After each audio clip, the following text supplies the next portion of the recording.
Section 1। What is an electric field? विद्युत क्षेत्र क्या है? जरा एक चुंबक के आसपास के स्पेस के बारे में सोचो। आप उसे देख नहीं सकते, पर आपको पता होता है कि वहां कुछ तो है, क्योंकि चुंबक धातु की चीजों को अपनी ओर खींचता है। एन इलेक्ट्रिक फील्ड भी ऐसा ही होता है। यह हर इलेक्ट्रिक चार्ज के आसपास एक इनविजिबल फील्ड होता है। यह फील्ड दूसरे चार्जेस पर बल लगाता है, ठीक वैसे ही जैसे चुंबक का फील्ड धातु पर बल लगाता है। हम इलेक्ट्रिक फील्ड को इलेक्ट्रिक फील्ड लाइंस नामक रेखाओं से रिप्रेजेंट करते हैं। ये रेखाएं उस बल की दिशा दिखाती हैं जो एक पॉजिटिव चार्ज को फील्ड में रखे जाने पर एक्सपीरियंस होगा।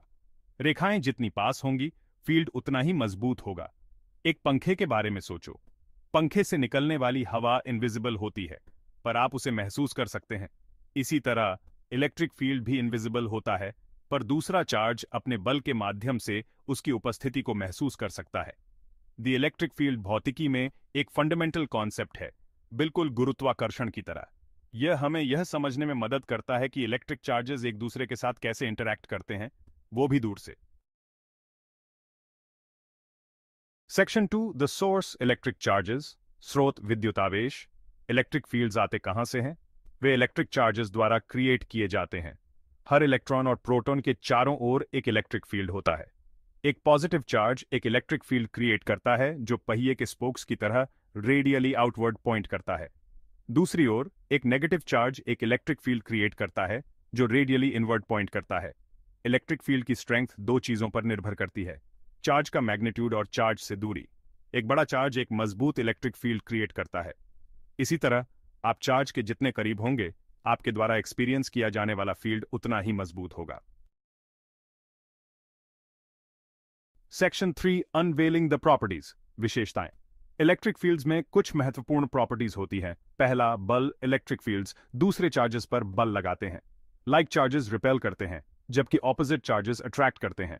दूसरा, सुपरपोजिशन। यदि मल्टीपल चार्जेस मौजूद हैं तो उनके इलेक्ट्रिक फील्ड्स वेक्टर्स की तरह जुड़ जाते हैं। किसी भी बिंदु पर total electric field individual fields का वेक्टर सम होता है। तीसरा, field lines. Electric field lines कभी एक दूसरे को क्रॉस नहीं करती हैं।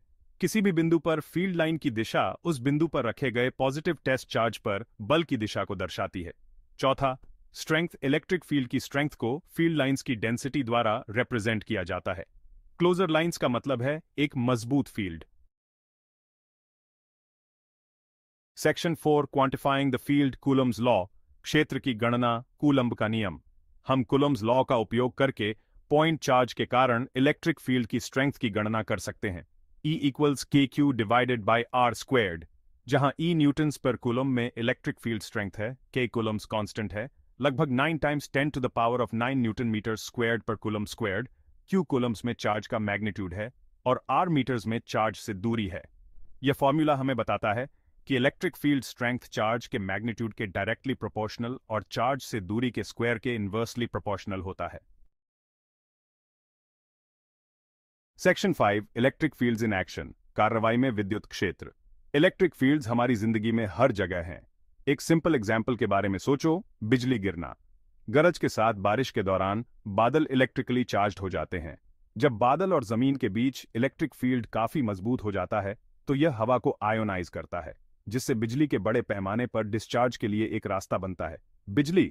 इलेक्ट्रिक फील्ड्स इलेक्ट्रॉनिक्स में भी महत्वपूर्ण है। वे सर्किट्स में इलेक्ट्रॉन्स के प्रवाह को कंट्रोल करते हैं। हमारे फोन से लेकर हमारे कंप्यूटर्स तक हर चीज को पावर देते हैं।